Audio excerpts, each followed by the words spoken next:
Well, look at that. We went live, and we went live early just to catch you out because, you see, Ted wanted to make sure that you're all behaving.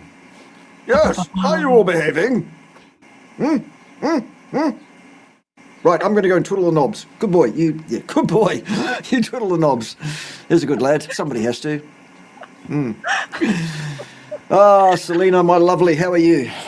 I am surviving the chaos of the world. Go on, tell us all about it. Oh, man. You know what I find is an interesting thing that seems to be heavily lacking in the world? And that is integrity. Yes. That has been a thorn in my side over the last couple weeks, months. The value of people actually having integrity is like, I don't know. It's gone. It's a dead art of living, I guess. Yeah. Okay. Well, that was very cryptic. Don't keep this audience in suspense, Selina. Tell us everything. Everything. What have you been up to?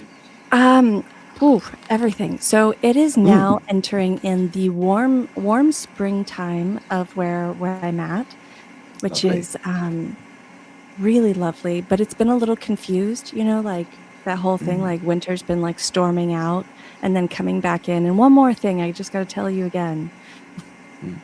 Go on. And one more thing. One more thing. And I'm just like, no, we're done with you right now. Yeah.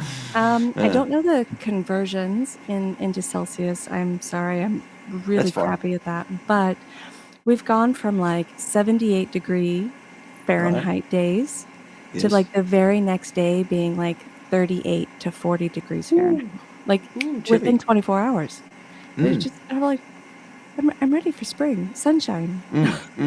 Let's go. Well, sadly, where we are on this round-shaped planet, we're going into fall, but we don't even call it fall. We call it autumn.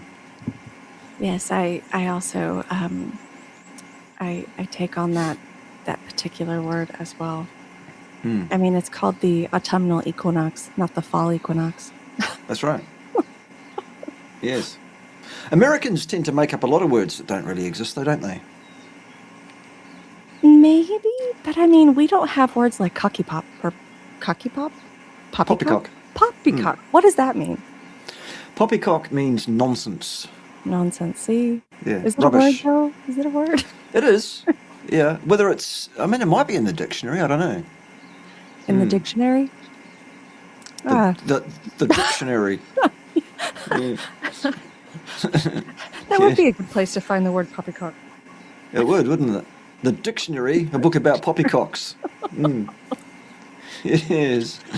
Anyway, welcome one and all to Unacceptable Views. This is installment number 8 of Unacceptable Views.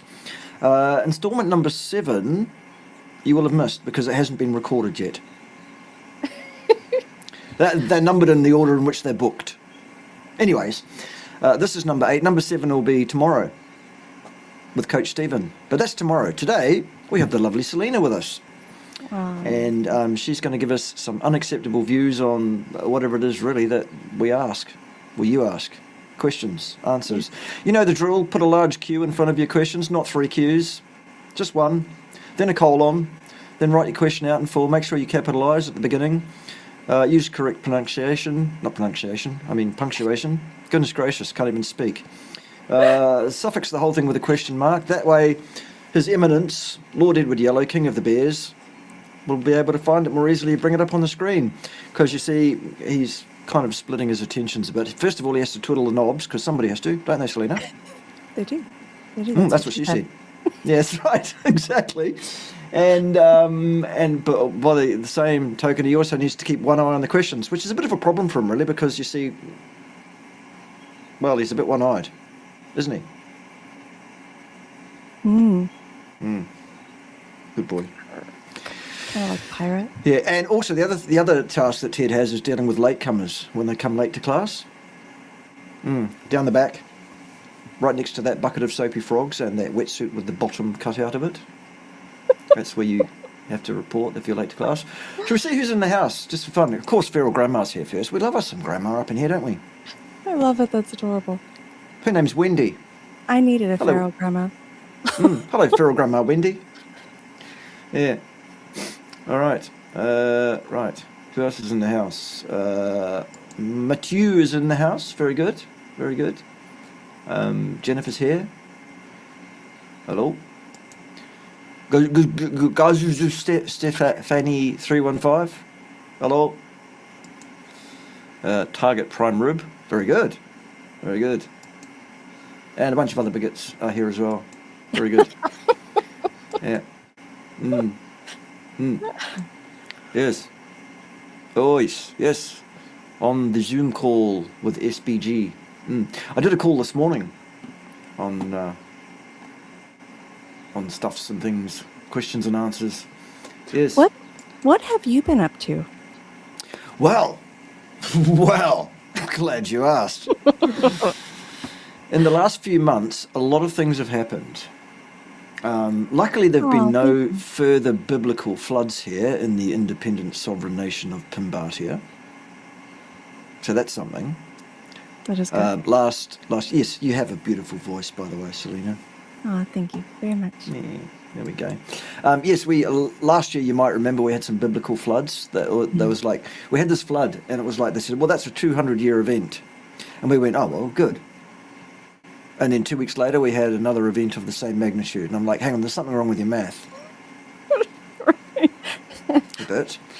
Also, I found out, you won't believe this, Selina, insurance companies are not good faith actors. Oh, no. You've got to be lying. I know, you wouldn't believe it, would you? I am astonished, shocked. To the It deepest parts of being shocked. I know, it seems they are less keen to pay out on claims than they are to take money in for premiums that are supposed to cover said claims. Incredible. We had like several miles of fence line wiped out and ripped out of the ground and washed out to sea. And several miles of fence line is quite a bit, really. Yeah. And the insurance company said, well, here you go, have $5,000. I said, you forgot several zeros on the length of fence line that were lost there. Right. Oh, yes, but that's the maximum we'll pay out for any one event. Yeah. It's in the fine print, they said. It is. And stuff, along with a bunch of other things that they wouldn't pay for. That is something that I'm all too familiar with my mother in her whole situation. We had a massive hurricane in 2018 and completely took out her whole house. The foundation got completely destroyed and everything. And for complete total damage and all contents inside, she got $70,000. Nice. Yeah. Good. Well, that would have fixed everything. Everything. Surely. Everything. And, Yeah. clothes and all of those necessities. Yeah. Yeah. Anyway, we got over that and we did what we had to do, and we've rebuilt things that need rebuilding, and we've adapted our procedures, policies, the way we work here on the farm to be able to cope with such events more in the future. We've adjusted our stock levels, etc., to, be a bit more future-proofed. The work continues. Running a farm, for those that don't know, is a bit like painting the harbour bridge. You fix something else breaks, you go back to the beginning, you fix that breaks, you fix something else. There's no way. Like, people say, are you getting on top of it? There is no getting on top of it. It's just constant, ongoing stuffs and things. Pim is running around madly, skipping around happily, looking after ducks and chickens, because that's her whole raison d'etre, really.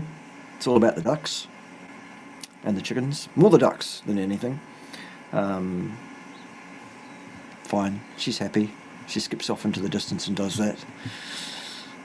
Whatever. So that happens.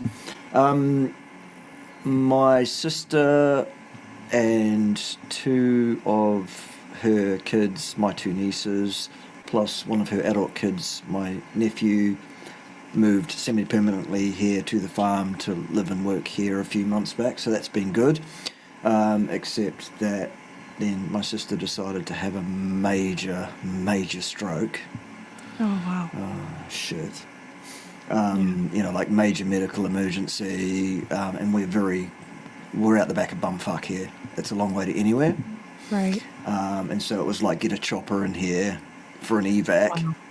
And, that kind of thing. So we had a chopper crew, 2 fire crews, and an ambulance crew here all at once, running around madly like cut cats, doing what they do. So there's fallout from all of that, obviously, because it was quite a major event and it's going to have long-lasting, ongoing ramifications.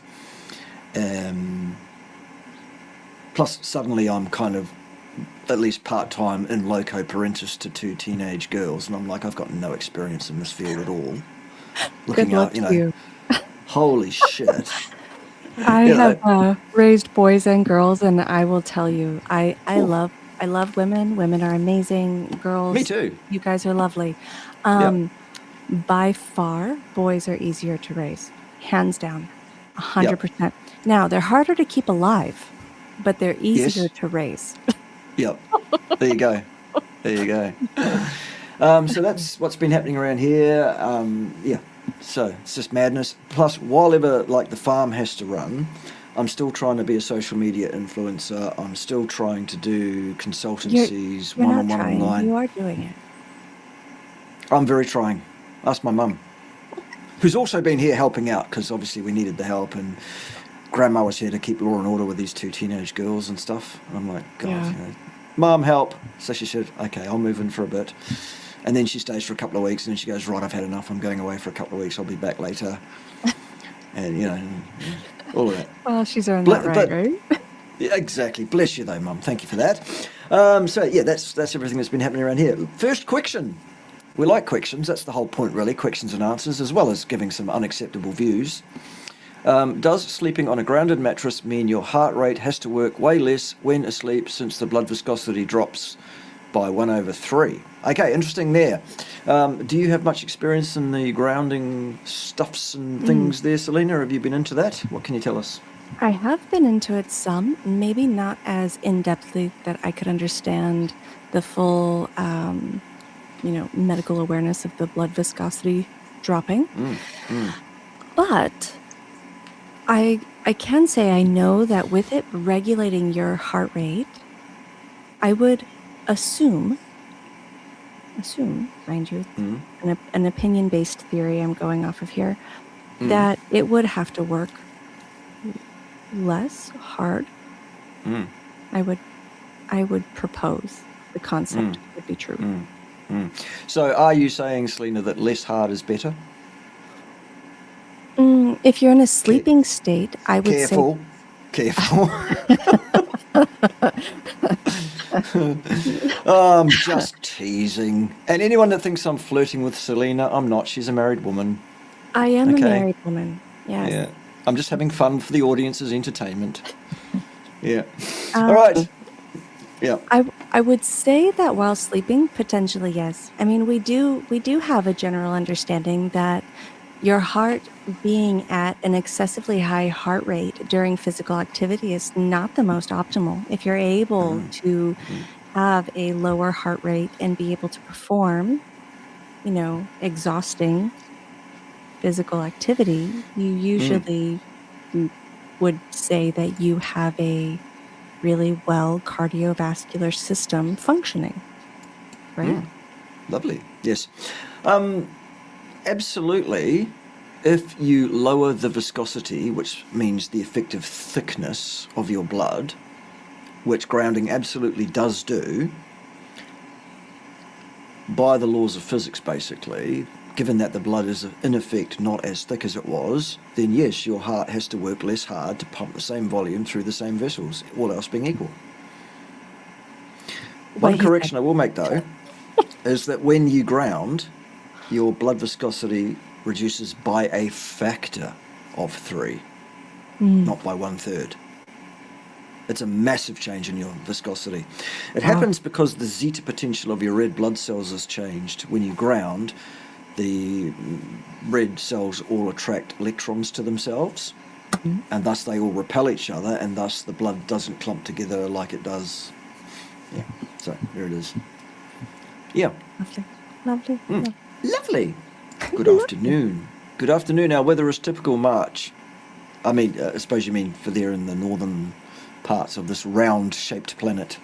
Down here it's autumnal. Hot, cold. What is hot, cold snow? I guess she means hot, then cold, then snowing. I don't know. Got it. I was like, She, he. Trevor. Trevor's probably a man. Let's all assume Trevor's a man. hello, Trevor man. Trevor man. You sound almost English sometimes when you do that sort of thing. It's funny as fuck.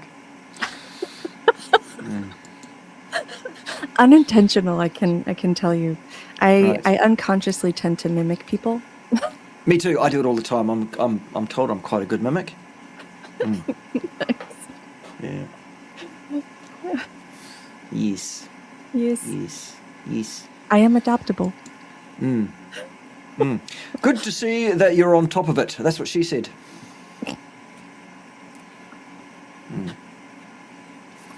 Right. Question. Is there a homeostatic set point of strength, leanness in context of eating an appropriate species diet? Selina, go. Oh, man. Okay. I know, you're on the hot spot. I noticed. I'm like, all right. Is there a homeostatic... Hold on, I have to read it again to myself because, that's the way my brain works. Is there a homeostatic set point of strength, lean mass, in context of eating an appropriate species diet? I don't know that would be something that we could answer as for a general all people. I believe that would be very dependent on the structure mass of each individual person. Eating an appropriate species diet overall, I think, especially if done throughout the primary portion of one's life, would give you the most optimal strength to lean mass in context, no matter what your genetic makeup is for your body structure. I don't think there's like a set point, like how everybody's tried to put the whole BMI thing as like this is for everyone. I don't think it works that way, personally. Cool. Very good. There you go. If the question is around about will any individual given person's body set itself according to some kind of set point, which is determined by the vast inputs and outputs, the rich tapestry of everything, well, then yes. Sure. I'm not really sure what the question is aiming at. Yeah, same. Yeah. I mean, basically, it's very important to aim properly, isn't it? That's what she said. I know, I can't behave for a second. Nobody likes shots fired in the dark. She said that too. She says a lot of things. Whoever she is. Right. My mom's functional doctor told her to limit her red meat consumption because it's difficult to digest. What should I tell her to convince her otherwise? It's a functional doctor? I think you've spelt incompetent really badly there. It starts with an I, not with an F. Yeah. I'm like, wow. Yeah, That's wow. Red really meat is difficult to disappointing. digest, is it? I believe No. the red meat would only be difficult to digest if the digestive system is already bogged down by everything that is not species appropriate, as we tend to say. Exactly. Precisely that. Love it. Right, yeah, no, that's rubbish, basically. I mean, what would you say to convince... The thing is... You can't really convince anybody if That's they're it, not willing to listen. Exactly. I mean, especially family members. They're the least likely people to listen to you. Mostly because they know you. Yeah. They've seen you at your worst. I can't tell my family anything. And a lot of times people, whether it's for good or bad reason, doesn't matter. But people tend to hold you at a point that they, have the most power over you. And it's a very unconscious thing that people do. And like I said, it's not always intentionally bad, but think about it this way. I, as a mother, I do this unconsciously with my sons, right? When I see my almost 19-year-old son, I still see that, 6-year-old little boy running around. Although I have to be very conscious that he is, educated and he's growing up and he has the ability to make his own life decisions, whether I'm doing it from a good or bad place, I still kind of hold him in my own perspective as a little boy. So I Yes. think a lot of people tend to do that with their families or friends Yeah, unconsciously sometimes. exactly. Yeah. Yeah. I mean, at the end of the day, if a person wants to listen to some imbecile, that's Darwin. There's nothing you can do about it. Yeah, for sure. Everybody go and subscribe to Target Prime Rib. It's all about the cross-pollination, isn't it? There you go, Target Prime Rib. Absolutely. I will Target Prime go Rib has the check you channel. out, my dear. There you go. Now, Check him out. where is this? Is this on YouTube? It looks YouTube. like on YouTube. It seems to be a YouTube address. That's what it would Okay. seem to be. Cool. So there you have. Right. Bob Davenport. Hello, Bob. I have lots of unacceptable views. Yes, so do I.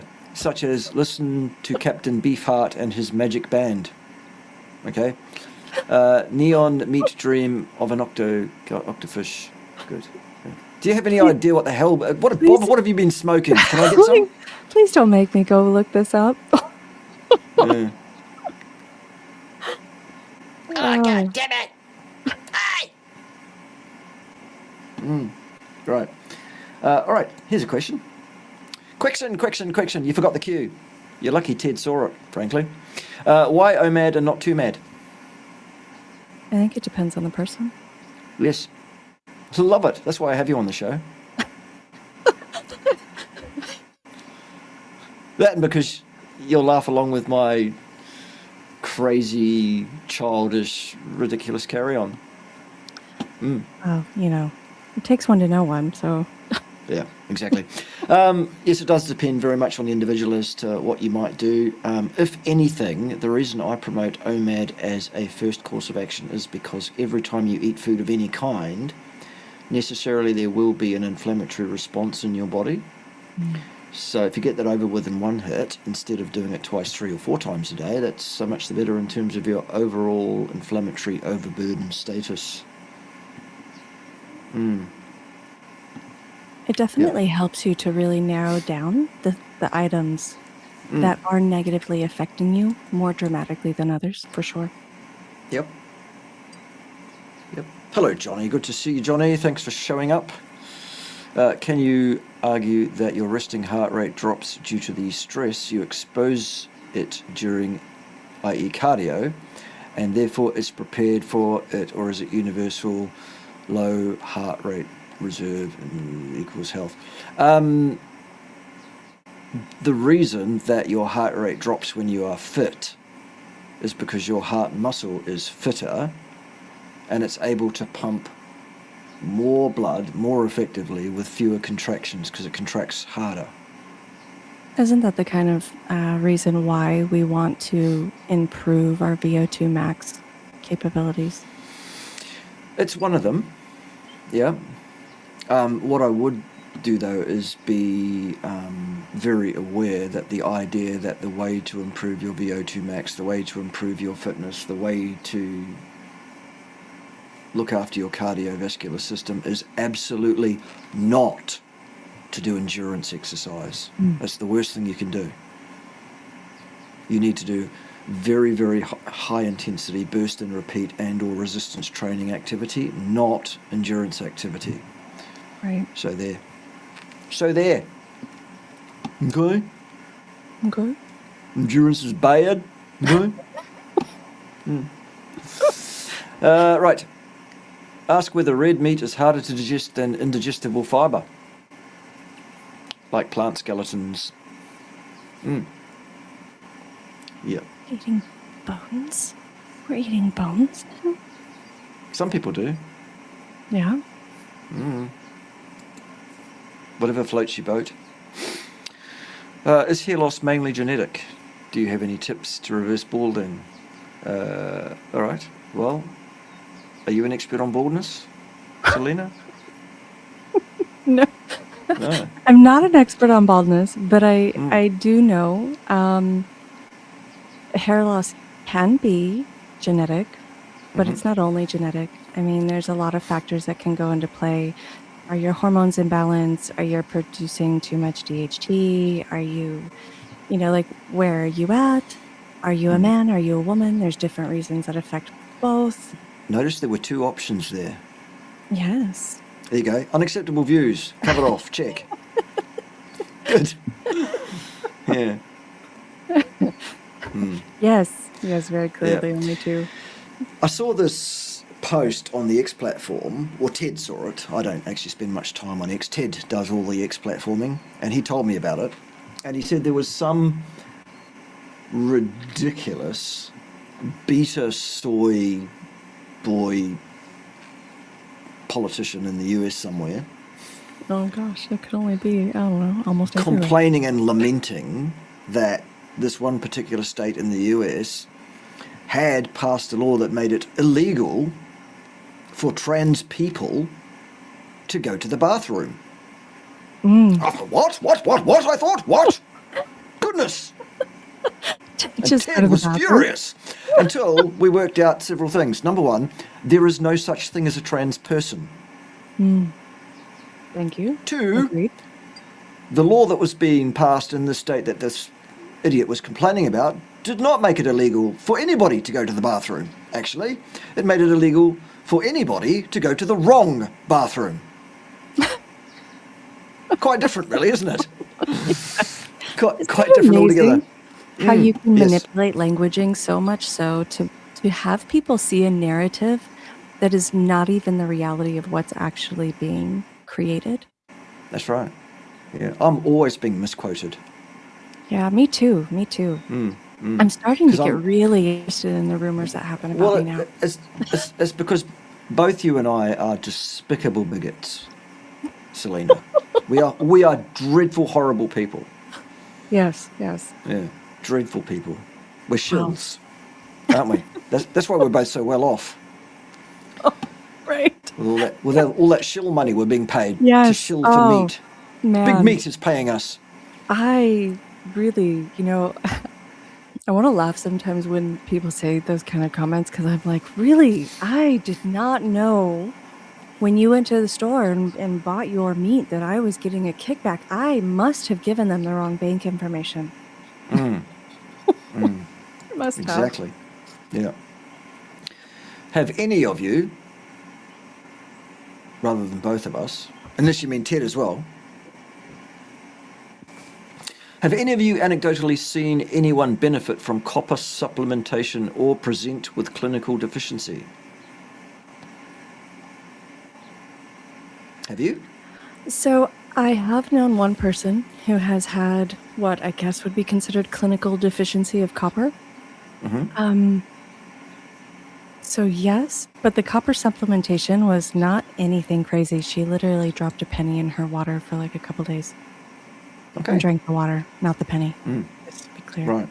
The penny in the US is made out of copper, in case anybody doesn't know that. Okay. Nice. Love it. Would you advocate towards someone consuming protein powder supplements, or should the narrative be that they're basically all waste products and laced with numerous toxins? Me personally, that is you. a very dependent situation because my perspective in general is I'd rather somebody be as healthy as they can be to the degree that they're willing to go. And some people, especially when you're dealing with clients or people who have severe eating disorders or have a difficult time getting enough protein in during 1 or 2 meals, if they are transitioning into this, you're more likely to be able to help them, if that's an option, than to completely scare them away and say, "This is the only way you can do this or nothing else," and then you can't help them at all. So, I mean, it's what are you attempting to accomplish? Love it. Excellent. Very good. Good morning, you two. Well, good Good morning to morning. you. Good morning. It's not morning where Selina is, though, probably. No, it's not. No, it's morning here. It's almost Uh, like half till 5 p.m. Oh, rightio. There you go. Check out the 70,000 year history of the Australian Aboriginal diet. Okay. For anyone that doesn't know, bush tucker, kangaroos, grubs, Very lean. very lean, not much fat, really, which is not a great thing, I think, in modern No. society, perhaps. Not much in the way of plant materials. Mostly they were used, as they should be, for medicinal purpose. That's my understanding of it. If that's wrong in any way, somebody do correct me, with the caveat that you must understand that anyone that does disagree with me on any matter is guilty of hate speech and is a bigot. Because my opinion is worthwhile too. Just because I have it. Opinions, of course, I keep reminding people, opinions are just like anal orifices. Almost everybody's got one, and it's almost certainly full of shit at any given time. You know, there was a song done by a group called Guttermouth that made that very clear. Guttermouth. There you go. Love it. Is Harry Sopanos a good source of information? Sure. Yep. We love us some Harry up in here. That's what she But if said. you, yeah, well, indeed, that's what she said. We love us some Harry up in here. That said, of course, if you do ask Harry for an opinion, be prepared to be in there for the long haul to get the answer. He likes a chat, does Harry. We love you, Harry. Right. In response to there being an inflammation every time you eat, regardless of what you eat, is it possible that this science was only done using carb eaters? Do carnivores always have a response? Yes. There's always at least a primary, let's get the system ready, inflammatory response. Because we evolved as scavengers before we worked how to be hunters, the next meal was always the one that could be the one that was badly tainted with some bacterial problem or other. As such, the body is on high alert as soon as you put food into it. Over the next hour or so, it works out, oh, well, that one was okay, and it can settle down again. But if you did that 2 or 3 times a day, you're spending 6 to 8 hours a day inflamed. That's why you shouldn't eat more than once a day, ideally, if that works for you. I am more of a twice a day kind of gal. That's what she said. Yeah. You know, because she just said it. That's right. Yeah. Right. So you like to eat twice a day? Yeah. Because I did come from quite an unknowingly eating disorder before I started carnivore. Yeah. It took a while for me to be able to get to where I could eat enough food within a shorter period of time. But usually I'm done eating before 3-ish. Okay. Hey, listen, I always say to people in general, do what works for you. What I say is ideal. I have to generalize because I'm speaking to a general audience. So all of my repeated commentaries about this, that, and the other thing are always aimed at the middle of the bell-shaped curve. It may not apply to you on any given aspect or topic if you are at one end or the other of that curve. So every bit of opinion or advice, whatever that you receive from any source whatsoever, you should do your own due diligence on that. Unless, of course, it's said by me, in which case trust it entirely, because I'm the science, I'm safe and effective, and you should never question anything I say. Fucking bigots. Where's the respect, Selina? None. It's incredible, isn't None. it? I know. It's incredible. Right, so question. My friend said because of her skin type, she can't be out in the sun for more than 15 minutes, or else she burns, and said skin cancer is a thing. Would you argue it's mostly to do with diet? Absolutely. I would argue that with my whole heart. My whole heart. So being somebody that genetically is more than 50% Scotch-Irish, I have very fair skin, naturally red hair, fair eyes. And you're a ginger. I barely need to be able to be out in the sun for more than 15, 20 minutes at a time before I would burn. And I didn't just burn, I would blister burn. Yeah. Now, since I have been carnivore and have removed all of the BS out of my system, I go outside regularly, frequently, and I am out in the sun, direct sunlight, for 1, 2, sometimes 3 hours without burning. It doesn't mean I can't burn anymore. It is possible, but my body's ability to biologically create the hormonal balance to tell it, oh, we need to produce melanin in order to protect you, has now come to a point that it's in balance and can do so. Before that, I had too many disruptors that were turning off that signal. Plus, I never went out and saw the sunrise. I didn't give my body the signal to do so. So, yes, diet completely. Also, Absolutely. go watch the sunrise. Indeed. So, Carnivore Invictus was just commenting on Ted's X post. This is Ted's profile picture from X. For those that want to follow. Yeah. Hello, Stephen. Yeah, those that want to follow Ted on X, that's what his profile picture looks like. And apparently an unacceptable view is that Ted might secretly be a Jedi. Is that a secret? Because I'm looking at No, it. his other name on there is Darth Correctus. Nice. Argue with Ted on X at your peril. And he will tell you all about next Tuesday. So he will. So those of you that don't follow Ted, you can follow Ted at HRH_Ted on the X platform. It's good fun. You'll love it. You can help him basically slag off and take the piss out of idiots, imbeciles, arrogant cocksplats like Dr. Terry Simpson, who was on my show as a guest for a debate-style discussion not that long ago about LDL and heart disease, though. And he made a fool of himself, frankly. Well, I did. I helped him make a fool of himself is what happened, actually.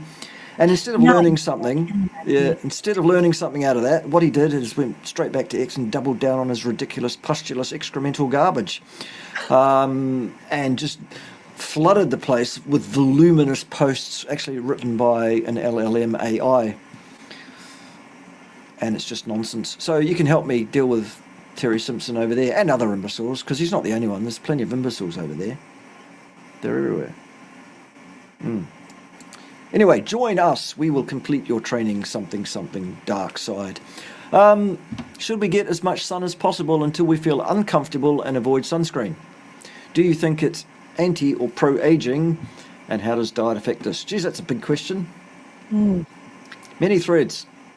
Ted, send him a bill 3 times. There's 3 questions in there. As you are.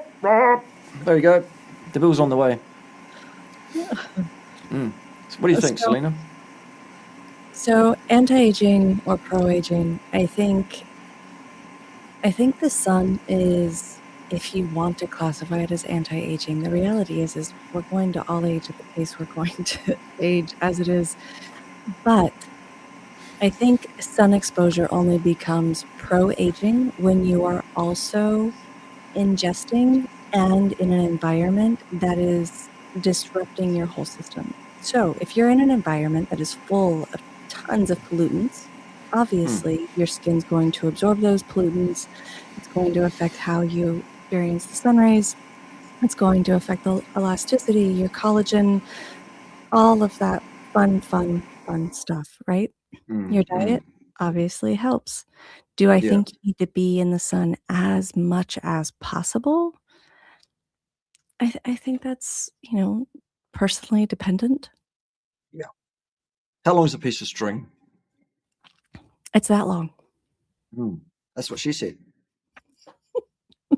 Can you mention the main things you do not agree with in Paleomedicina? I guess that's aimed at me because I'm the one that's publicly said I don't agree with several things. So I'll go. Here it is. There is no such thing as a modified fast. You are either fasting or you are not fasting. In the same way that there are two choices for gender, there are two choices for fasting or not. And eating a whole bunch of protein is a bad idea over and above your needs because that's gluconeogenic. Supply driven, not so good. Inflammatory, yeah, right. That's the main thing, really. And probably a bunch of other stuff if I really paid much attention to anything they do. But I don't, because you see, the thing is, I'm the science me, I'm safe and effective, and the only source of information that anybody ever requires is me. Never question the science. Never. Never cross-check anything I say by looking at any other sources. Okay. Apparently Grandma's doing the combat Tai Chi. Oh, nice. How do you convince your opponent to fight you very, very slowly, Grandma? I don't know. Right, good. What would you tell someone who says when carb athletes are put up against fat-adapted athletes in studies, the fat-adapted ones are always outperformed by the carb eaters? What study has ever shown that? Exactly. That would be my first response. Because actually, what we find pretty much is that properly fat-adapted athletes tend to outperform carb athletes. In pretty much every possible way, whether it's endurance, whether it's strength, whether it's athleticism, doesn't seem to matter. Yeah. Yeah. Okay. Hello, Jonathan. How are you, mate? Good to see you. Hope you're well, or as well as you can be. Right. If of interest, I came across a site where a researcher is working on a continuous insulin monitoring. Awesome. Ryan White, Cincinnati University. Good. Sounds good. Recommend strength training for one's entire life or unnecessary if good fitness ability is maintained? I personally think strength training is needed, but I do not necessarily think overtraining is required, and a lot of people tend to overtrain, in my opinion. Absolutely agree. And if in your activities of daily living or in your occupational situation or whatever it is, if your strength is maintained at a good level, whatever a good level means, then specifically training in an organised fashion to increase your strength still further may well be contraindicated, because at the end of the day, as regards exercise, volume is not your friend.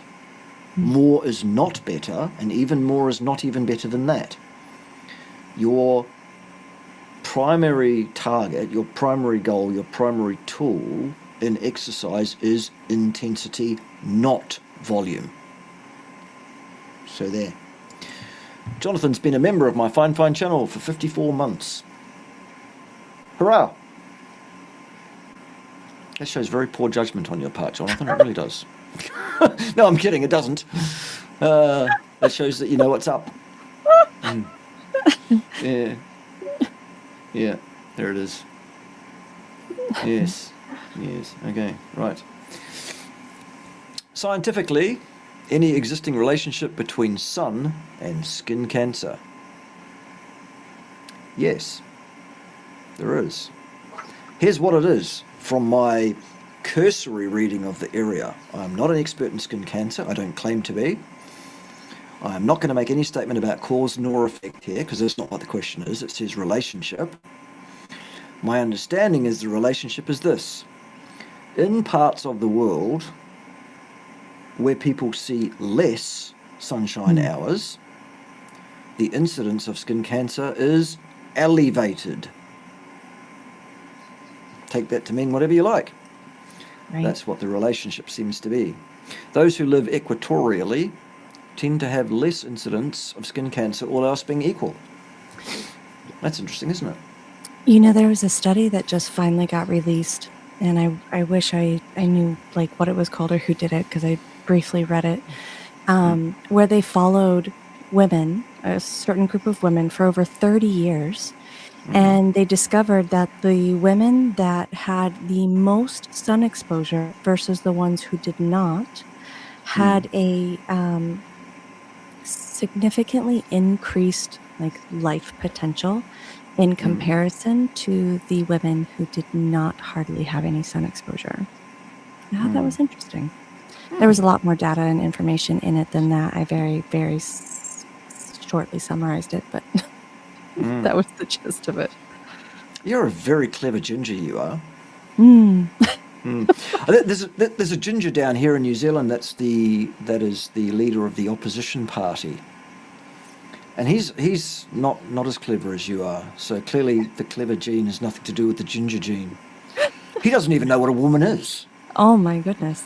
He's the leader of our left-leaning, so-called progressive, kind of liberal-leaning party. So liberal, in fact, that he was involved in the last left-leaning government where they mandated people to have an intervention. Oh, nice. That was contraindicated. Very liberal of them to mandate things on people, riding roughshod over their human rights and the Geneva Convention and the New Zealand Bill of Rights, all in one go. It turns out that also this one particular ginger was given advice by the New Zealand health authorities that under no circumstances should boosters of this intervention be advised for a particular age group of people, those being 12 to 17 years of age, which he completely ignored. And they still did the 2 shots for summer thing down here in New Zealand that year. And there were a number of 12 to 17-year-olds who lost their lives, it seems. So how is that not criminally negligent homicide? I have to agree with you. In other unrelated news, rope is cheap. Just saying. For those of you that want to go buy rope, it's quite cheap. That's all. I'm not implying anything else, just that. Yeah. Yeah, so there it is. Unacceptable Views is what this show is called. Welcome. Right, so what specifically about the average diet affects skin sensitivity? Is it the linoleic acid or hyperinsulinemia? Why would it be either or? What's wrong with both? It's like, can I pick 2, my lord? That's what she said. Yes. I'm glad that you recognise my title as my lordship. I have a number of titles, Selina. Did you know that? I've heard a couple. Yeah. Professor is one of them because I was made a professor shortly before I retired from academia. So it was kind of like a retirement thing, actually.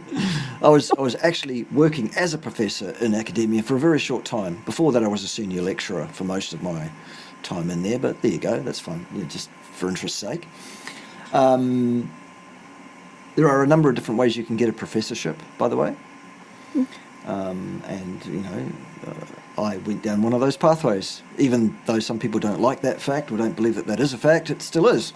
So, Professor. Also, I'm the Field Marshal of the Meat Militia. Nice. So, Field Marshal is a real title I have. Also, people don't understand that I'm a lord under the English system. Legally and bona fide, whether you like it or not. Fuck you all. So everybody has to call me your lordship, or my lord, even my mother. Oh, nice. Nice. Well, she won't, though. She won't be told. No. Yeah. She says things like, further back, son, we can still hear you. And she often sends me postcards from places saying, glad you're not here. And, you know, all that kind of stuff. Well, she used to when I was younger. I'm a delight now. I'm a constant fucking delight, Selina. Oh, I've noticed.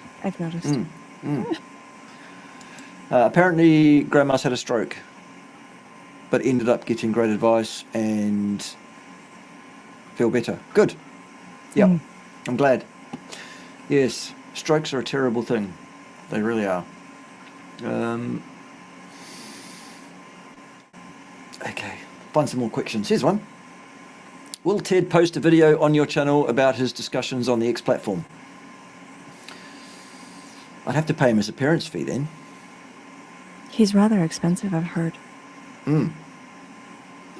Plus, he can't control himself. You think I'm bad? Go and read what text words he writes over there on the X platform.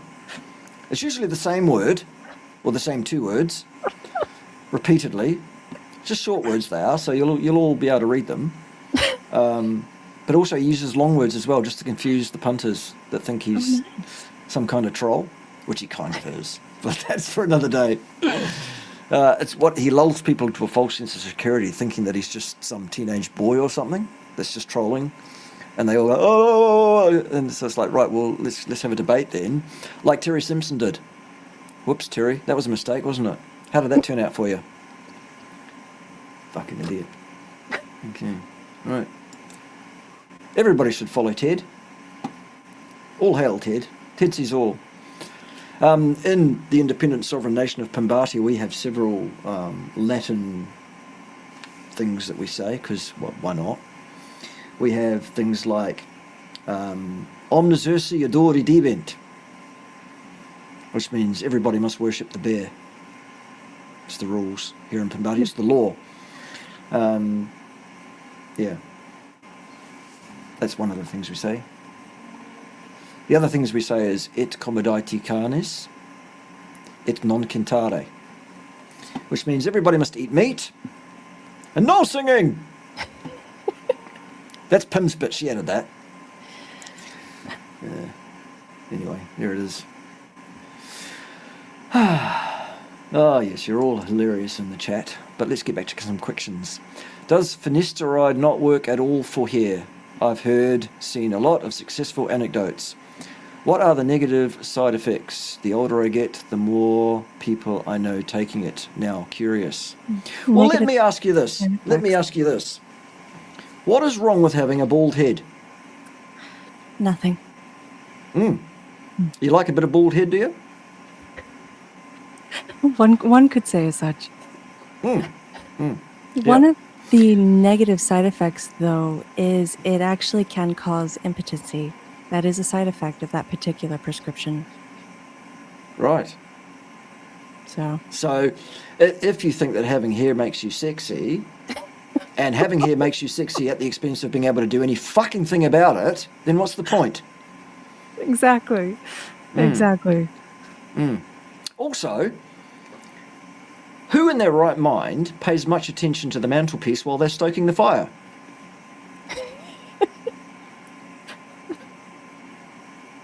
Selina, help me understand. I'm terribly stupid. I'm easily confused. Is bald not beautiful? It is. There's an entire club here. Very good. They have parades. Yeah. Bald pride. Yeah. No. See, the word pride now. Oh, a I good know. thing. A positive been emotion. perverted. It's been perverted. It's been stolen away from us. Yeah, Goodness. I know. A lot of I know. things. Apparently nobody has any questions but Johnny today. Johnny's the only one with questions. All the rest of you are entitled to ask questions too. It's not that I'm favouring Johnny in any way. It's just that Johnny's been asking all the questions.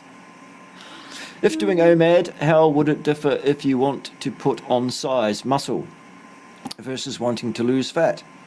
Do you play around? No. Goodness no. Oh, with food volume. Eat more, less fat, protein. Okay, Selina, tell us all about how to eat if you want to get buff. Oh, if you want to get buff. So, Yeah. so if doing OMAD, how would it differ if you want to put on size? I personally, my opinion is it would be very challenging to eat OMAD if you were attempting to put on excessive muscle size versus losing fat, only because you do have to be able to fuel the amount of effort in the muscle growth that you are attempting to achieve. Now, some people are able to eat copious amounts at one point in time. So I'm not saying impossible, just saying some may find it difficult. Okay, cool. My personal opinion is it makes no difference at all for the most part if I'm aiming my commentary at the middle of the bell-shaped curve, which I am. In that, when you think about it, even if you are a hypertrophy athlete, someone trying to put on muscle mass, how much muscle mass do you add every day? How quickly does that go on? Well, painfully slowly. Ask anyone that's tried it. So how much extra protein do you need? Very little. Just eat normally. Eat to satiety. So long as eating to satiety means protein and fat. And none of those carbs that you don't need. And there is a misconception. We are not naturally designed to be these massive, like, mongering, muscle-carrying bodies. That's not our natural disposition. No, it's not. You're right. And in fact, there are very good indications that that's actually not particularly conducive to your long-term health to hold vastly too much muscle mass. It's like an inverted U or N-shaped curve in terms of ideal muscle mass, and then suddenly it becomes deleterious at a given point. Right. Yeah, of course it's right. I said it, so it must be right. Bigot. Just pre-agreeing. That's right. So you should. We don't have any hate speech around here. Yeah. I get enough hate speech from Pim. Goodness me, she exercises her royal prerogative to hate speech all the time. Dear oh dear. Does eating just fat create inflammation as opposed to eating protein and fat? For what period of time? For how long? Because if you eat nothing but fat for long enough, you're going to die. So, and before that, you'll become inflamed, yes. But if you mean like on any one given day or for a couple of days or something, because maybe you believe there's such a thing as a modified fast, which there still isn't, you might just be eating just fat. Maybe, I don't know. By the way, eating just fat with no protein achieves exactly the same thing biologically as this really brilliant and incredibly intelligent idea that's been doing the rounds recently called the sugar diet. Where all you do is you just eat fucking sugar, that's all you do. Oh, that's a great idea. Sugar, no regular sugar. I wish I'd thought of that. Yeah. So there's this thing called FGF21, which is upregulated by not eating protein. It's nothing to do with the fact that you're eating sugar. You could do the same thing by eating just fat. You'd still upregulate the FGF21 and you'd still lose a lot of fat. You'd strip it off your body that way. Anyway, whatever. Sounds like an excuse to eat a lot of sugar. Agreed. Yep. Okay. Pitchforks are going on sale too. Good. Love it. Yes, Ted's all about the rope over there on X. He likes a bit of rope, does Ted? Yep. Something dark side. Join me, I will complete your training. Good, a question. Do you think good people will ever rule the world? No. Reason being is those that actually have good intentions, have good integrity, and have morals cannot justly rule anything or anyone, because then that robs people of their own free will, being of their own choice. The mere act of ruling in and of itself is inherently a bit evil and negative. because people should have the free will and capacity to do what they will do, so long as that doesn't directly interfere with basic common law rights of others. So don't kill each other, don't steal each other's shit. Exactly. You know, live and let live, basically, and stop taking people's money out of their wages and stealing it and use it for nefarious purposes like starting wars, DEI, consulting with the local native tribe about whether or not adjusting something on my farm here might have some impact on the spirits in the land and upset them in some way, for example. Oh no, unacceptable views here. Ask Lycopus what is actually getting digested. Yes, for those that don't know, Lycopus is otherwise known as the Kent carnivore. He's the reason that when I talk about opinions, I say most everybody has an asshole. He's one of these people that doesn't. Here's a bag that collects his leavings, and he assures us that there's never hunks of meat in the bag afterwards. There's always bits of plant material that's indigestible, but never meat. Isn't that interesting? It is pretty Geez, I interesting. wonder if Johnny has any questions today. Do you have any questions for us, Johnny? I don't think he's asked enough, actually. No. How would you explain to someone that a health professional with a PhD means nothing? Assume they don't know who imbecile is. Okay. Oh, that kind of goes along the same lines of attempting to convince somebody of anything. That's right. Yeah.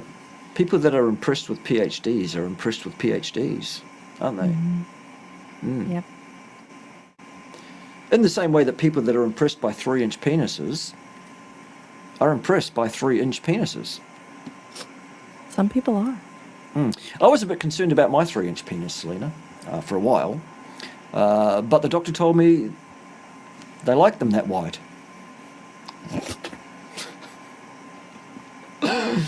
And everything doctors say is true, so yeah, there it is. And I'm still not flirting with Selina, because it's just for entertainment for the show, everybody. No. Yeah. Well, he was In also fact- just stating facts, not... That's right, just facts, Yeah. just facts. Just Yeah.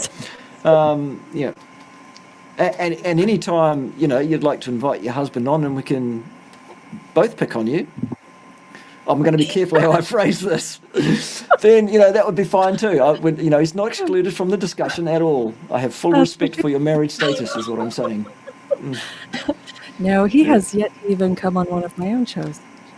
Pussy. Da-dum. I'm kidding. All right. Right.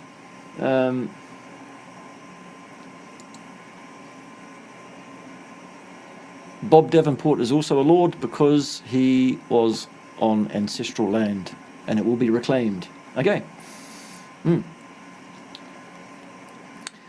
Is being a professional athlete contraindicated? No, depends on I what think- kind of athlete, doing what. Right. I think being an extreme athlete would be potentially contraindicated, but being a professional athlete, not necessarily so. Just depends. Like you said, Yeah, agreed. what are you Yep. doing? Yeah. Right? Yes, that's true. Absolutely. Agreed. Absolutely agreed. Is it true that carbohydrate intake and insulin is necessary for proper activation of thyroid hormones at the cellular level, and glucose is necessary for conversion of T4 to T3? The second part is true, the first part is not. Right. Gluconeogenesis is still a thing. You can open any textbook you like on metabolic pathways and you'll still find gluconeogenesis there. The exact dietary requirement for exogenous carbohydrates in human beings remains exactly the same as it was last year, the year before that, and back to the very beginning of time, which is none at all. And I am proof that it works and it's okay and it's all good. I have half a thyroid. I have not ever been on thyroid medication, and I have been carnivore will be going on 2 years here very soon. And my thyroid levels have all been beautiful. Awesome. Somebody send Johnny a bill for 100 questions. Ted, can you organise that? Sure. Roger. Not twiddling. Yes, good boy. Ooh, good boy. You've got one fucking job, Ted, apart from all the other jobs I keep giving you. What should I tell someone that says sourdough bread is beneficial for the gut? Again, depends on whether that person wants to hear your opinion. Remember what we said about opinions? I'd probably say something like that. But oh, look, somebody else asking questions. Beloved, how does inflammation affect the intracellular signaling pathways? Well, be specific. Which one? There are millions of them. Why do they work better in homeostasis? Well, it depends on what's causing the inflammation, what exact form of inflammation down which pathway is occurring, for what reason, as to how it affects the system. Try again. Start the course again. Repeat next semester.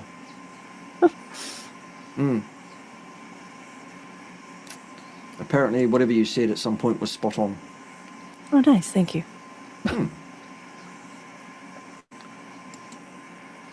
Can potassium or magnesium intake reduce sodium retention? Yes, it can. But there are a lot of, rich tapestry inputs, outputs. Yeah, and they kind of, little bit separate things. It's indirect, but yeah, it can. Well, that's a good question. Are you aware of SATs? I am not. I know what it is, but I am not. I'm sorry. Okay. I am a useless candidate on that conversation. Oh, we can talk about that behind the scenes at some point, if we're ever bored enough to talk about that. Okay. Well, here's an interesting thing. Only pre-1981 pennies are made of copper. Yes. After that, they're basically Chuck E. Cheese tokens. Agreed. They, in fact, actually, as of last year, they stopped printing pennies altogether. So a penny will no longer exist in the U.S. Wow. Except as a unit of account. Yeah. We apparently used to have a half penny even. Money itself will cease to exist at some point, the physical money, because they don't want it there. Yeah, well, they want everything done electronically so they can trace and control everything you do, Selina. I know, for sure. I mean, ultimately, we all are governed and ruled by this concept of money when we invented it ourselves. That's right. There you go, you're halfway there to the Satoshi's discussion. Yeah. Then, if you understand that all forms of fiat currency, which includes the US dollar, the New Zealand dollar, the Great British Pound, the Canadian loonie, all of them, basically, every one of those is a self-debasing form of exchange or unit of exchange, precisely because at any stage that the government runs out of said money, they print more of it, thus reducing the value of that which already exists, thus causing prices of everything to go up. Yeah. Digital currency, non-centralized digital currency, such as Bitcoin, Satoshis, is designed precisely to be the opposite. There is a hard limit on the number of Bitcoins that will ever exist. No more can ever be created. There is a limited supply. And in fact, the supply drops every year rather than goes up every year. Thus, if you price things in Bitcoin, the price of things goes down every year. So if you exchange some fiat currency at this stage for an amount of Bitcoin, which you then hold yourself in safe self-custody, which we could talk about behind the scenes if you don't know what that is, what you'll find is that the value of that Bitcoin over time is absolutely, utterly guaranteed to go up with respect to fiat currency if you hold it long enough. It's volatile, so day to day, week to week, month to month, it may go up or it may go down. That's not the point. The point is over time, it absolutely will go up. Example, in the very early days of Bitcoin, when they were worth 10 cents or something, there's this bloke who found a company that was making and delivering pizzas to people who was prepared to take Bitcoin as payment. And this bloke ordered 2 pizzas and had them delivered to his house for a number of Bitcoins. And he thought that was great. Until you do the conversion to today's Bitcoin price, turns out those 2 pizzas cost him $500 million fucking dollars. Oh, wait, what? Anyway, there you go. Yeah. That's insane. Is extra sodium on a diet salt intake just genetic or adaptation phase? You mean at the early stage when you first go keto or carnivore, is the need for more salt genetic, or is it just an adaptation thing? If that's what you mean, then it is, yes, just an adaptation thing mostly. Your instinct for how much salt you should add to your food is generally pretty good once you've been clean of carbohydrates for a few months. Yeah. Agreed. Yes. No, that's the one title I don't have. Oh. No. I'm not sure what you're referring to there. You're probably exclaiming at my incredible lack of filter in some way. That's why I'm here, to shock and amuse. It's called edutainment. I educate you before you realise I've done it. You're welcome. Are you familiar with the knees over toes guy? I'm aware of him. I haven't paid any attention to it. I'm aware of him. I'm aware of the concepts in which he does. Personal thoughts on it is it's a significantly more valuable way of movement for the body than standard strength training protocols. Okay. Because you're actually exerting almost all of the ligaments and tendons to be recruited into the movement instead of stationary, like very hard formed positions that you are not to be mobile out of. He does a lot of work where you actually go through the full range of motion, as much as your range of motion can take. Okay, good. I forgot to say when we were talking about Bitcoins earlier, if you go there and scan that code there, that will show you an address that you can send Bitcoins to that Ted will get for his nefarious purposes. If you do send me some Satoshis, make sure that you repurchase the same number of Satoshis that you sent me and put them back in your stack. Otherwise, they'll end up costing you $500 million. Okay? All right. Okay. All right, good. Here's another great question. What do you think of stearic acid? In what regard? What do I think of it? What do you think of stearic acid? I don't really know that I have an opinion on stearic acid. Neither do I, really. In what regard? LW9553 would be good for us to know. When employing the 5 health hacks, as you should, absolutely, in what instances would nutritional supplementation be indicated? If you're following the 5 health hacks appropriately, there are no circumstances that you should need any nutritional supplementation. All the nutrition that you require you will find in a 100% carnivore diet, so long as it's remotely sensibly formulated, i.e. 80% muscle meat and not organs of large ruminant animals, and fat. 20% everything else, so long as everything else is still from the animal kingdom. No plants.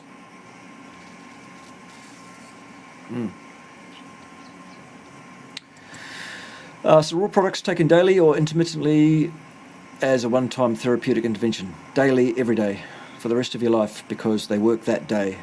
In fact, they work over about 6 hours and then they're finished doing what they do on that occasion. They are one of those things that you have to keep taking to keep getting the result of the cereal products.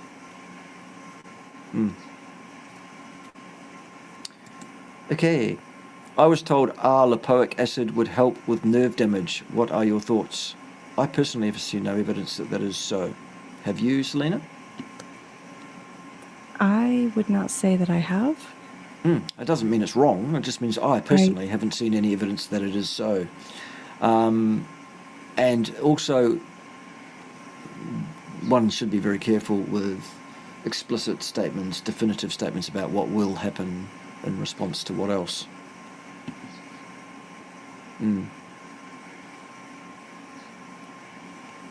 The only thing I could say to that is I do know that it is more readily available and absorbed by the human body.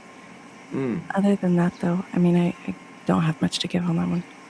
Right. That's what she said. I've been stalled for about a year. Have you? Can cortisol kill progress? Absolutely. Yes. Yes. A pretty strict carny, too mad, but lots of stress at the mo. Regularly up at 3 a.m, etc. Any advice to combat cortisol if it's this? All right. We need to distinguish between stress and distress. They're not the same thing. No stress is not the goal. Because no stress means dead. Right. Nothing to worry about. Well, you're dead then. If you are alive, one of the side effects of being alive is that there will be stress upon you from time to time.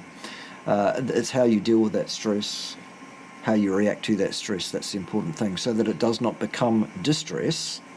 In the same way that cortisol is not necessarily a bad thing because it exists for a reason. It's an acute phase reaction that should occur when it should, and then it should resolve. If you are chronically or elevated in terms of cortisol, then yeah, you've got a problem. What I would suggest personally is 5 health hacks, which you'll find a video on my channel all about. The first one I'll give you for free. It's a 100% carnivore diet. There are 4 other hacks that you can follow to help reduce your stress, distress, inflammation, all of those things that can slow your progress, whatever progress means, depends what you're trying to do as well. Yes.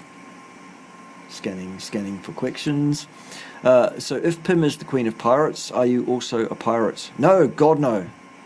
No. Her Majesty Pym, Queen of Pirates, first of her name, mother of puppies, ducks, chickens, goats, cows, sheeps, and the whole land of Pymbatia. First of her name, the Unpoked. She has all these titles because she says so. And who am I to disagree? Because that would be hate speech and I'd be a bigot, wouldn't I? I, on the other hand, am the science. I'm safe and effective. You should never question the science at all. The science is settled. I am Ted's bitch, basically. That's what I am. And Pim's, to be honest. Let's be fair. Yeah. You know, my role is to produce the money to make all of this happen. No pressure. No, well, Jesus, you should see my mortgage repayments. Fuck me. That's what she said. More questions. Okay, the intracellular signaling pathways to the gastric parietal cells. You've said PPIs affect them. They do. Why would inflammation also affect them and their recovery? I didn't say they would, necessarily, specifically. PPIs are not really effective on signaling pathways. PPIs affect the ability of the parietal cells of your stomach to translocate ions one way or the other. That's all they do. But there are some knock-on effects that occur due to that. Like, well, if your stomach is trying to produce a certain level of acidity using a bunch of protein-based pumps, and you take a drug that stops those pumps from working effectively, your body goes, fuck you very much, and produces a whole bunch more of those proteins. Then at some point you stop taking that PPI, and suddenly now you've got too many of those pumps working rather effectively, and your level of acidity gets too much. People probably also don't realise that with PPIs, proton pump inhibitors, omeprazole, they are licensed in most countries and territories to be prescribed to patients by doctors, who know everything, by the way, for 28 days and not longer. And yet, they are being prescribed in the millions to people in their millions for years and years and years and years on end. My word. All right. Anything to add on that, Selina? No, I think you covered that one pretty well. That's what she said. Very good, yes. Love it. You're on board. Oh, God. Very good. Very, very good. All right. Okay. God help anyone that pays for this. For what?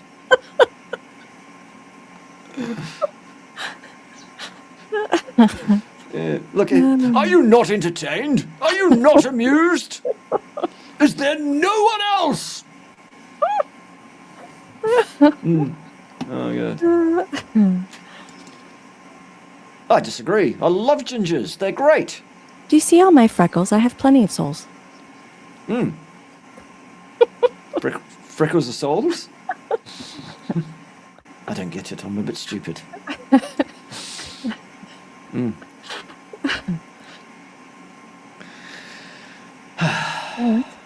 Right. $10 from David R. Thank you very much. Ted will put them to use in some way.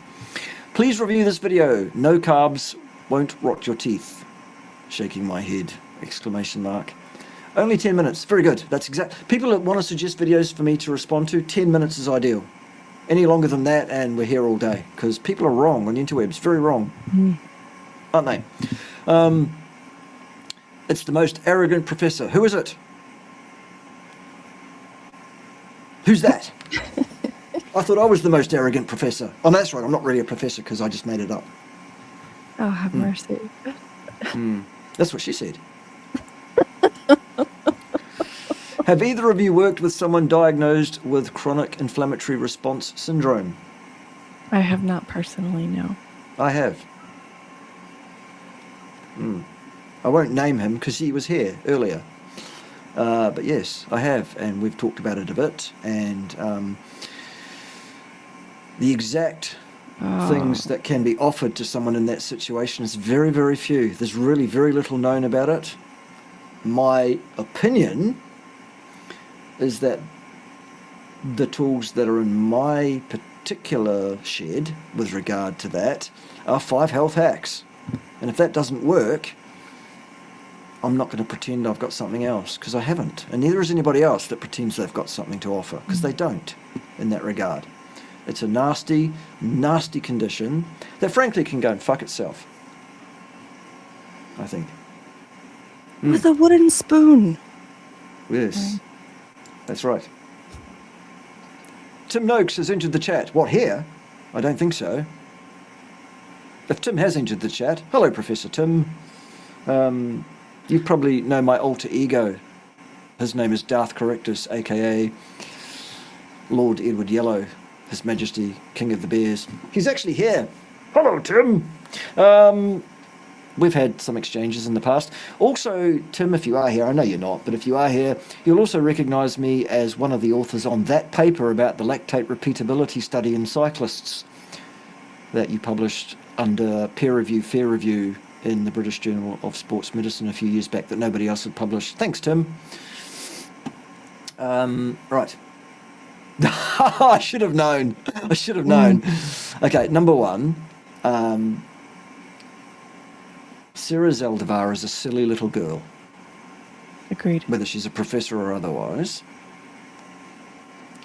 Professor is a title that gets thrown around all over the place by all sorts of people. So is doctor, by the way. Just like Field Marshal and My Lord. They're all titles that just get thrown around to just about anybody. If you want them, frankly. She's one of these people who is like not really a Dr. Paul salad, I don't know dick about fuck, who will say what's popular this week in order to get the views. I want the views too, but I'm not going to tell you lies in order to get them. I'm going to try shock and awe instead. How's that turning out for me? Not so good. Anyway. Hello, Joff. How are you, mate? Hi, Joff. Joff's one of the good ones. And Yes. he's got an incredible transformation story.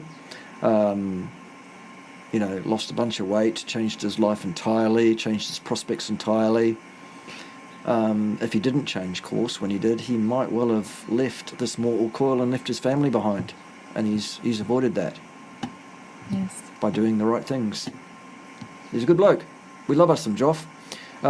You can also get Cerule from Joff if you like. He's one of the many people you can get Cerule from, because there's quite a few people out there in the community now who have got on board with not only is taking Cerule a good idea, but telling others about it is also a good idea. And any one of you can if you want. I actually So long believe as- he's probably the first person I heard it about from. I heard it from. Yeah. Heard about there it you go. from. There we go. There you There's go. a sentence. Yeah. La, la, la, la, la. Right. Difference between carnivores whom don't need salt and do need salt long term. Well, individual differences. Your genes reacting with the environment in which you place them at any given time. Carnivores that don't particularly need salt usually have a strong, what is it, aldosterone?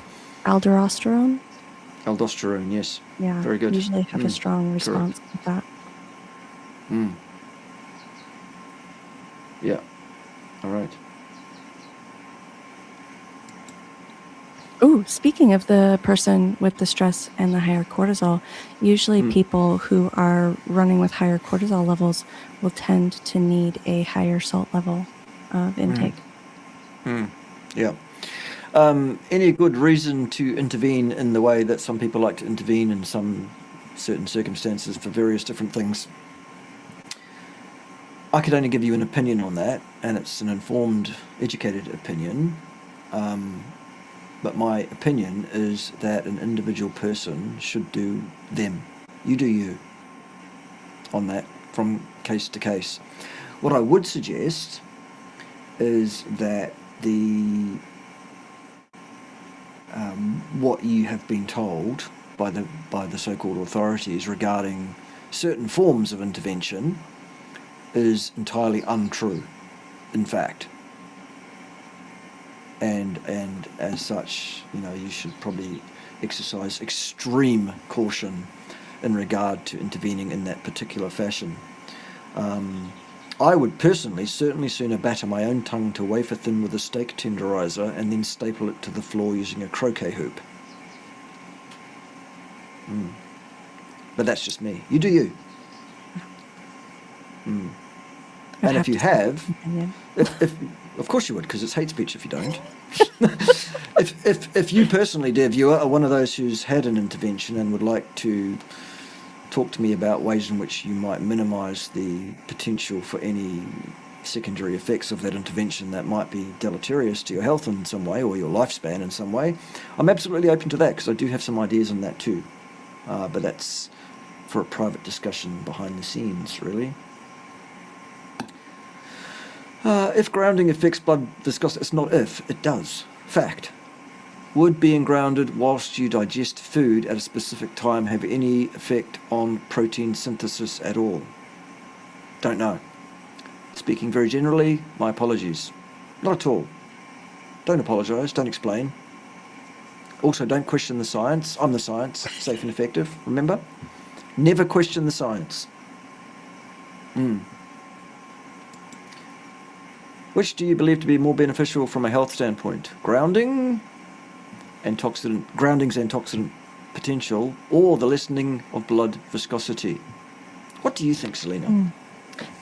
Personally, I would say that the antioxidant potential, the ability for it to balance out your electrons, would be highly more beneficial, in my opinion, than the lessening of the viscosity, because ultimately the higher your LDL is, there's the potential that you're going to have a thicker viscosity of blood from whatever. Some Yep. people haven't decided whether they think it's good or bad. I don't really have an opinion on it personally, other than everything else in my life seems to be beautiful, so I'm not too worried about it. But the antioxidant potential would, in my opinion, be a more beneficial standpoint for it. Okay, cool. My opinion is on the principle of being extremely cautious and disciplined with how I communicate regarding science, inference, and all of that. I would say to you that the question talks about two parallel, potentially interdependent, but potentially individual effects of the same intervention, and as such, the exact means by which you can tease out the contribution to one's health of each of them is impossible. Can't be done. Collinearity exists. You can't even do any form of linear regression to try and work that out. So I would have to say there's no way of knowing. I think they're both very, very important effects that you should seek out. And given that you get both when you ground, you might as well do it. Also, because if you don't do it, you are questioning the science, which makes you a bigot. It means you will get a late night visit from Ted. He will bring his bucket of soapy frogs and that rampant wildebeest that he has in tow. Everyone needs salt. Yes, they do. The difference comes in how much a person can retain and therefore needs to consume, less or more. Yes, correct. Yes, very good. You've got it there in a nutshell. Meat and eggs have their own salt. Yes, they do. So do some plant material. So that's kind of a bit of, well, yes. Your instincts will tell you how much salt you want and need, and you should listen to your instincts, so long as you've been clean of carbs for a significant period. Because as soon as you put carbs in, it messes up all your instincts for volume of food, salt, everything else. It just turns into a nightmare, basically. Yeah, okay. Yes. Stressed guy here. Okay, stressed guy. Funny enough, I crave salt every day, right? Add pinches to water and add loads to my foods. If I don't get enough, I get crampy at night. Okay? Sounds like you should have a chat in the background about some of the things you might not be doing optimally. Yes. Hello, Coach Rebecca, my friend. Good to see you. Yes, right. How's the Sergeant Major? Hope he's well. Yes, I am. 54 I was the other day. Would you believe it? 54! Happy birthday. Who'd have thunk it? Well, thank you. I appreciate it. It was, yesterday for most people, 2 days ago in my time. Depending on who you believe, actually. There's some conjecture about when I was born, whether it was 5 minutes prior to midnight or 5 minutes after this date or that. My mum swears blind it was 5 minutes prior to midnight on the 29th of March. However, she was as stoned as hell at the time. They'd given her all sorts of shit. So who knows? That was common back in that time frame. And then I was registered legally. My birth certificate says the 30th, so that's when it legally is. So I just figure, well, I'll have 2 birthdays then. Good. So, how would you eat in OMAD when the goal is to burn fat? Keep protein steady, but less fat. No, I wouldn't do that. Increase steps per day. No, I wouldn't do that either. What would you do? What would you do, Selina, if your goal is to lose fat? If my goal was to lose fat? And you're eating OMAD. And eat an OMAD. Well, I would wait till probably a couple of hours after I awoke. Kind of do my general daily routines. Definitely would go for a walk, but not necessarily to increase steps per day, just because, well, you need sunlight in the morning and walking is good for you in general. Okay. But as far as OMAD, Mm. to burn fat, it's like you're gonna kind of go ahead and start to do that naturally once your body feels safe enough to let it go. If you're eating carnivore, Mm. you're eating OMAD, Yeah. and you're not just sitting on your ass all day, Mm. You're right. it's Yep. going to No, happen. you don't need to reduce the intake of fat. You should eat fat to satiety, to instinct, again, so long as you've been clean of carbs for a while. The same deal with protein, really. The amount of protein, your instinct on that will be good. The way to encourage your body to attain and maintain its genetically predetermined lean, mean machine status is to reduce systemic inflammatory overburden. 5 health hacks. All 5, not 4.5, not 3. The number of the counting shall be 5, and to 5 shalt thou count. Do all 5. And that will solve all the problems in the world. Promise.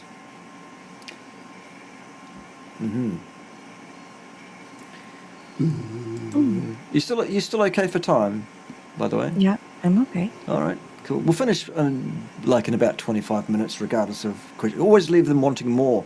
That's what she said. I knew you were going to say that, and I was waiting for you to do it. Thank you very much. Good work. Excellent. Can you explain why a plant fruit's antioxidants are pro-oxidants for us? Because we haven't had any questions from Johnny so far today. Love you, Johnny. There's nothing you can do about it. So, would you like to have a crack at that? Why a plant /fruits antioxidants are pro-oxidants for us? Well, they can be pro-oxidants for us. I mean, that's obvious. There is a place for them if needed and when needed, but ultimately there are more like negative effects than what you will achieve from the pro-oxidant possibilities you might gain. So it's like the value of that, is it really worth it?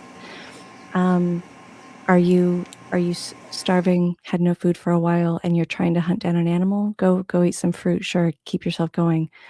But ultimately, in my opinion, the pro-oxidants are not going to outweigh the negatives that you'll receive from eating it.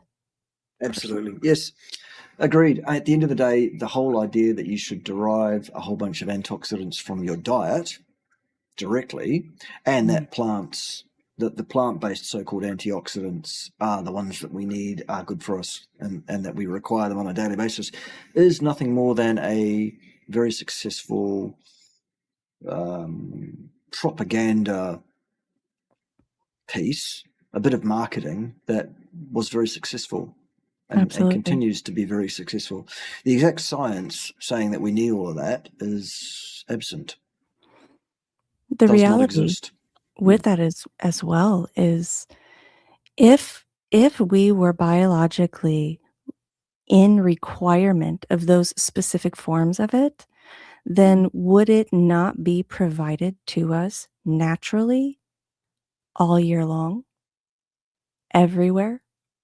And it's not. It's kind of, if you start to look at just the natural process of how the planet functions, it's pretty easy, non-scientifical, if you want to look at it that way, but it's pretty easy to kind of see the way of things, how things function, what is, symbiotic with each other. That is not. Very good. Love it. All right. Next thing. Could taking Cerule for stem cells on a daily basis cause long-term problems like the depletion of your stem cell resources in your bone marrow, or potentially some other disruption? Okay. In terms of deplete the stem cell resources in your bone marrow, the answer is no. That cannot occur. You will die with the same number you were born with. What happens as we age is your ability to release them drops, not that you're running out of them.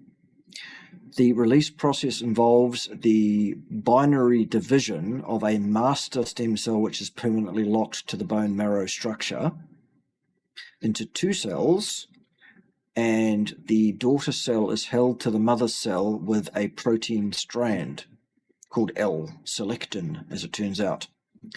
When that cell is released is when a chemical agent which tends to ligate the L-selection, cut that cord, is applied to the bone marrow. As you age, the L-selectin gets more and more resistant to being cut by the usual biologically extant processes.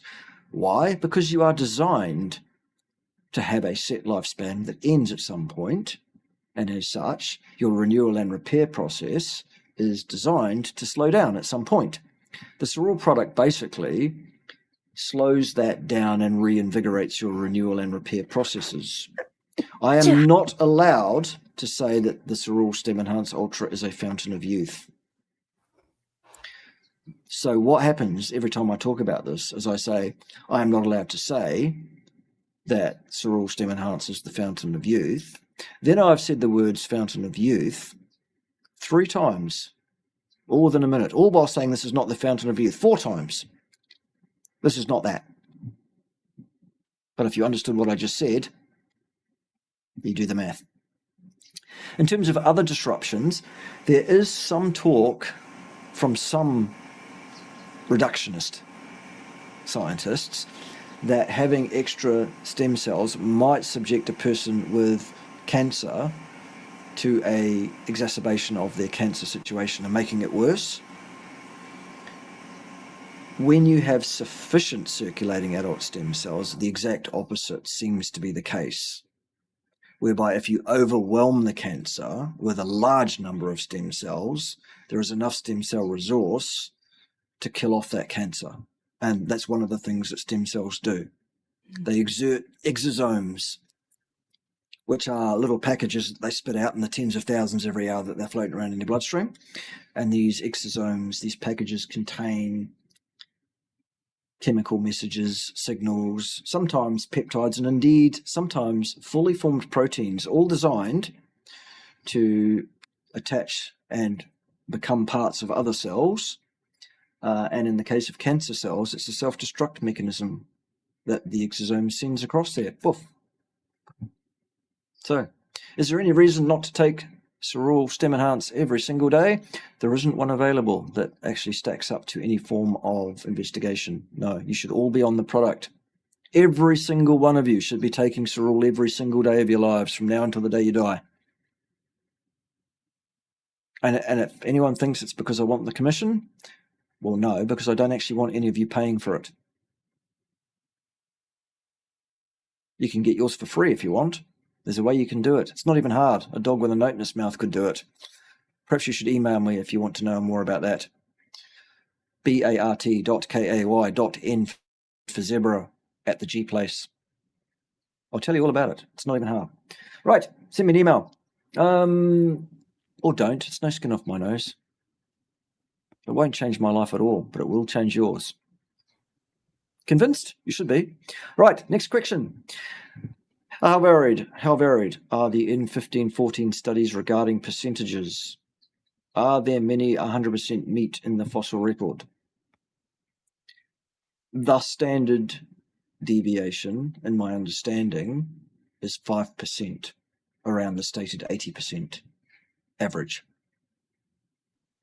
So 2 standard deviations is between 70 and 90. That covers 95% of the population. That means 5% are outliers beyond that in either direction in the nitrogen testing of long bones of humans that are older than about 12,000 years. After that, the agrarian revolution occurred, and so those numbers go out the window at that point. Quite suddenly. Right. The Sergeant Major's doing well. Good. Tell him Ted said, carry on, as you were, and stuff. Also, tell him I said g'day, and thank you for your service. Even though I'm not American, what the American military does keeps all of us safer than we otherwise would be. So, well, Unless, of course, you are on the other side of that, in which case it doesn't keep you safer, and that's the way it should be, I think. Again, with the unacceptable views, I know, unacceptable. Yes. Hello, Miss Patricia and all the rest of you. They're all here. There we go. Miss Patricia doesn't like a bit of salt. There's been a few that I've met that don't do any salt at all. Yeah. Any bonus health hacks beyond 5? Depends on your individual situation. When you tell me what your situation is, sometimes I might add a number 6. But mostly I stick to 5 because that takes care of 99.9% of problems, it seems, anecdotally, in my practice. The funny thing is, people that adhere to my 5 health hacks 100%, all of them get the results that they were hoping for. And 100% of the people that try and negotiate with it and do 4.5 or less, it doesn't seem to work. It's almost as if there's 5 for a reason, not just because I said 5. Don't know. Raw organs are something else. That's what she said.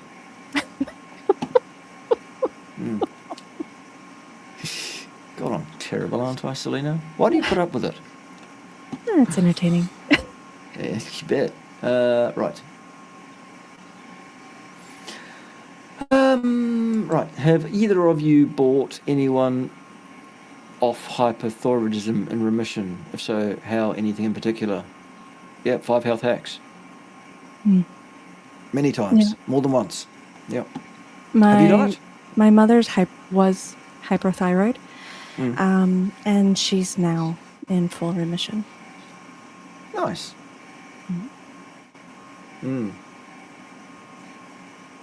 So I guess the answer is yes. Yeah, good.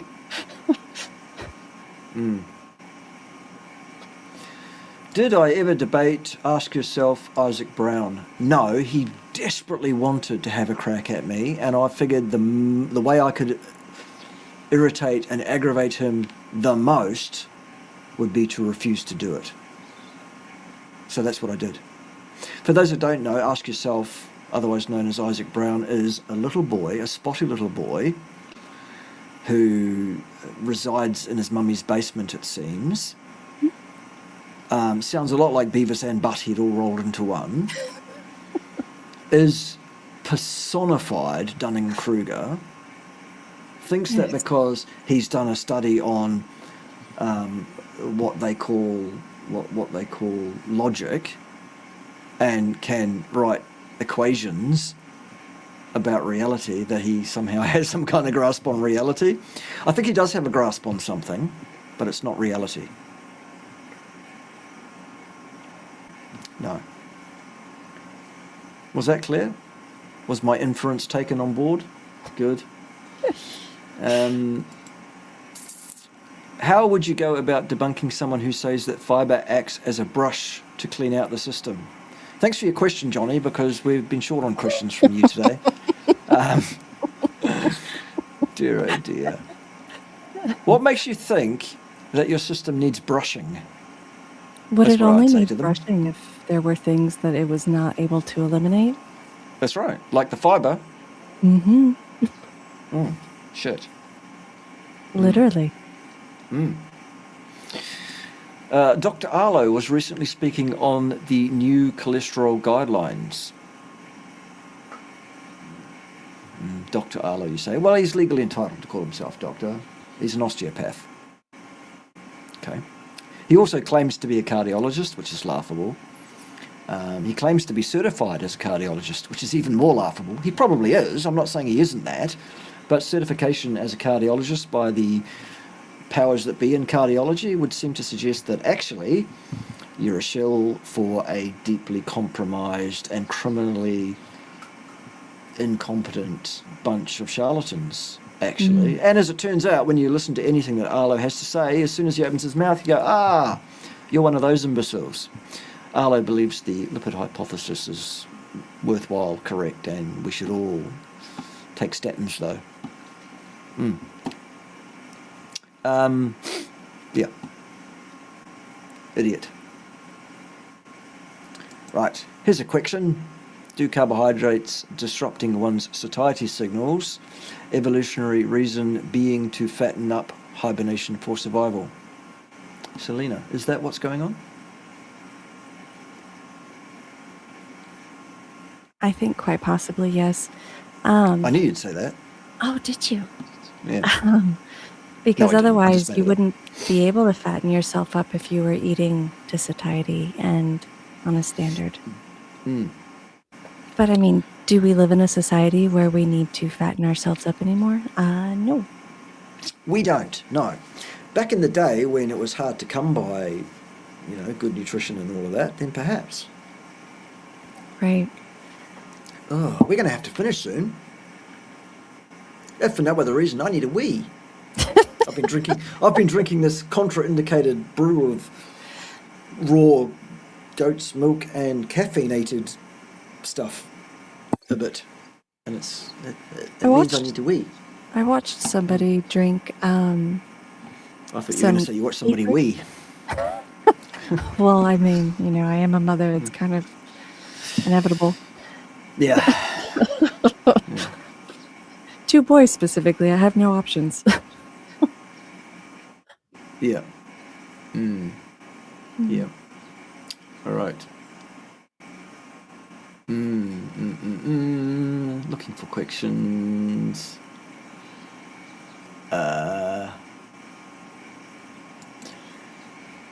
Do you theorise much in regards to what the 20% N14 was? Yes, fibrous tubers, not sugar containing, nothing like the fruit and vegetables that are available now that we've selectively bred, etc. Rooty, fibrous, hardly any nutrition, the stuff that had to be boiled for hours and hours and hours to break it down so that we could chew on it, swallow it, and get a little bit of nutrition out of it. It was subsistence. Yeah.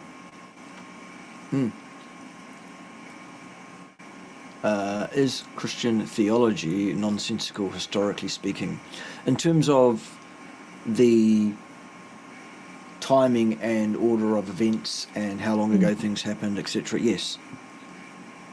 Agreed. Just in that sole sense, yes. A lot of people say that the Bible is the Word of God, the inviolate Word of God, and every word is absolutely true and correct and literal.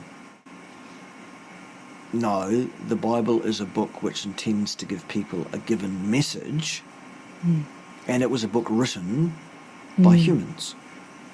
Exactly. And it says nothing about the existence of God or otherwise. It's just a book that somebody wrote, or some people wrote, actually.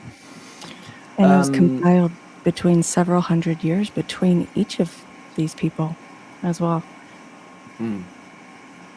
Yeah. Rebecca's dad was an osteopath. Good. And he was one hell of a diagnostician, I'm sure.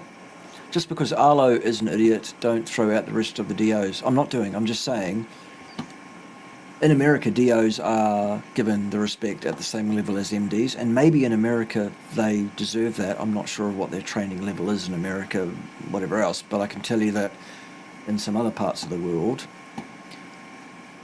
DOs are not anywhere near the level of what an MD is. Not that being at the level of an MD is a great thing either necessarily, because I've known a number of MDs who make themselves out to be competent, sensible, worthwhile listening to, you know, at a level that's worth seeing or knowing about. However, it's not necessarily so that it's the case. And I'm just trying to get hold of an example of a physician who claims to be an expert, claims to know everything about everything, and yet seems to have wound up in some way in some kind of problematic situation. I can't understand how it happened, being a vegan and everything, because vegan is the correct diet for everybody, isn't it, Selina? Oh, here he is. I found him. I couldn't even is. get a response to that. There he is. Dr. Joel Kahn, cardiologist.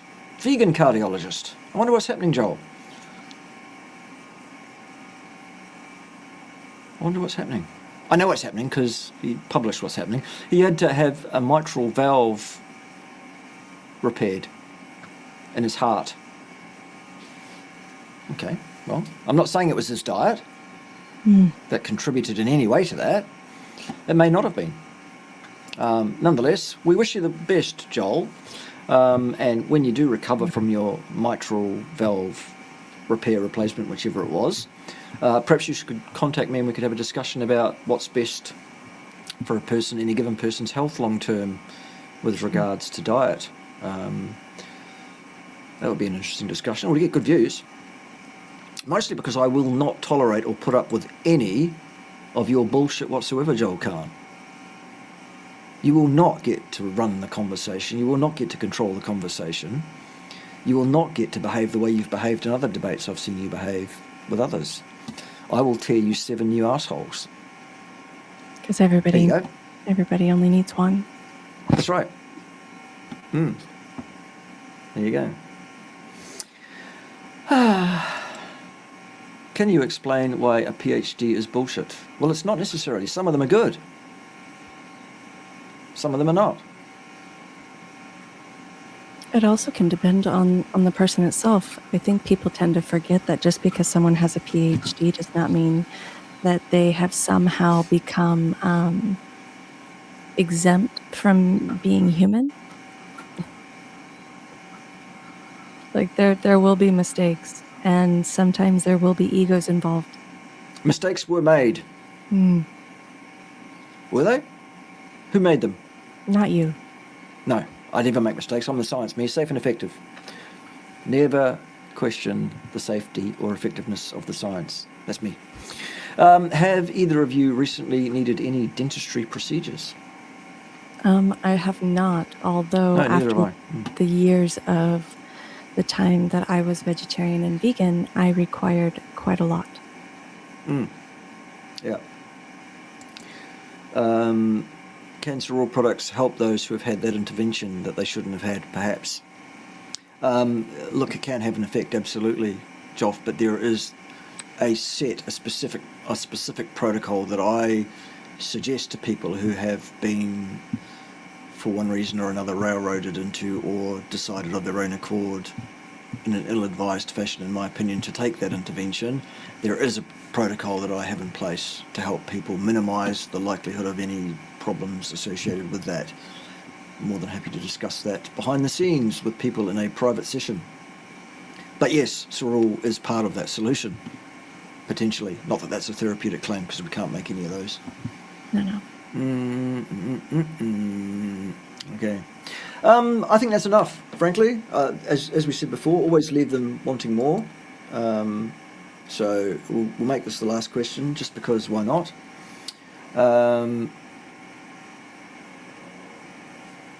If we used to consume some tubers, not if, we did, in our past, does that mean we have adapted to actually utilise them and they can benefit us? We did not adapt. We were already capable. It's a matter of survival. Yeah. And actually what happened was, when we boiled up the tubers and broke them into their fibrous components like spaghetti type stuff that we could chew on and whatever else, what happened was those fibers passed through our enteric system, and some of the bacteria that were colonising those enteric systems was able to ferment some of that fibre and produce some short chain fatty acid for us. That's what happened. It's not enough to live on. You couldn't eat enough fibre to get enough nutrition to survive. You also couldn't get any protein that way. So, there you go. All right, there it is. Selina, thank you very much for your willingness to play my silly bugger games and to be here and to add your experience, wisdom, and to chuckle along and keep the vibe of the show rolling while I'm being as offensive as fuck. I appreciate that very much, and I do enjoy our interaction. Yeah, it's good fun, isn't it? So you're welcome back anytime you like, and twice on Sundays. Just call my people and make it so. Here are my people. Yes, call us, Selina. We could book you in. Yes, good, Ted. You go and do your thing, good boy. Yeah, that's about it in a nutshell. And the rest of you stick around the channel, because all sorts of things will be happening at some point. Maybe, if I ever get time. In the meantime, get yourselves on Sorul. Get that done today.